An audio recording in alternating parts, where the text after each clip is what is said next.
In our devotional reading today, there is a passage that talks about a great war. I sometimes call it Ezekiel's war. We don't know whether this great war will take place before the rapture or just after the rapture. But we know it will be a war that everybody in the world will recognize what's going on. The war will take place when Israel is at peace. Ezekiel 38, verse 7 and 9, get ready, be prepared, keep all the armies around you mobilized and take command of them. A long time from now, you will be called into action. In the distant future, you will swoop down on the land of Israel, which will be enjoying peace after recovering from war, and after its people have returned from many lands to the mountains of Israel. You and all your allies, a vast, awesome army, will roll down on them like a storm to cover the land like a cloud. Now, either this will take place prior to the rapture or just after the rapture, at the very beginning of the tribulation period, maybe the first initial weeks even of the Great Tribulation. But it will happen. And it is a war that is going to occur when Israel is at peace. All of a sudden, there's no more conflict. All of her neighbors are at peace with her. And then Russia, which is Gog and Magog, joined by Gomer, Ezekiel 38, verse 2 and Ezekiel 38, verse 6. This is basically dealing with Russia and Eastern Europe. They'll be joined, Ezekiel 38, verse 5, by Turkey, Ethiopia, and Libya. Those nations will join, so it'll be interesting to see how Libya and Turkey line up with Russia in the days ahead. And these nations will just flock together to wipe out Israel. The motivation of their attack, well, Ezekiel 38, verse 11 and 12, says that they feel that Israel is unprotected. They feel that they're unprotected land filled with unwalled villages. The people are living with such confidence, and they will attack. So they will attack because they think it'll be an easy win. They will attack because of their jealousy. Ezekiel 38, verse 12 says, I'll capture vast amounts of plunder, for the people are rich with livestock and other possessions now. And these Jews think the whole world revolves around them. So they think it'll be an easy win. They look at the wealth. They look at the confidence and arrogance and pride of the people of Israel.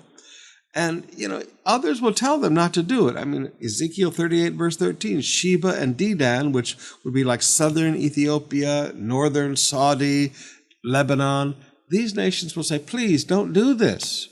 But they're going to do it anyway. And when they do it, it is going to bring one of the greatest cataclysmic responses of God that this world has ever seen. Ezekiel 38, 19 and 20 says that God's going to send earthquakes. Ezekiel 38, 22 says God's going to send storms of hail and torrential rain.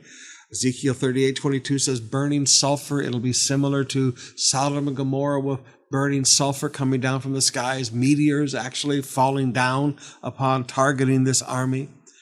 And in the end, this entire army of Russia, Eastern Europe, Turkey, Libya, parts of Ethiopia, this entire army will be completely annihilated. And they'll build a vast graveyard for these people. Ezekiel 39, verses 11 to 13 tells us that this graveyard will be east of the Dead Sea. So an area of what we call Jordan today. And that whole section, it'll be a valley that's there. That valley is already there. That whole valley there will become a vast graveyard. A vast graveyard. Now, when you put that together later with the last chapter of Ezekiel, and you see the river that's going to flow out from under the temple and make the Dead Sea live again, you realized, God's going to wash all that death away one day also and bring life to where there's nothing but death. But this is a battle that is going to take place. So it's fascinating to me to watch political alliances line up here in the end of days. When I was a young boy, I could never understand how the armies of Africa would join with the armies of China to attack the armies of Western Europe, which would be the Antichrist army in the Battle of Armageddon. But now, I've lived long enough to see. They can push a button and dry up the Euphrates River by a big dam. China will be joined by Africa because they're doing so much business. They're buying up large sections of Africa. And you see how Russia is getting closer and closer to Libya and Syria and Turkey. You see how Iran has joined so closely with Russia now, militarily.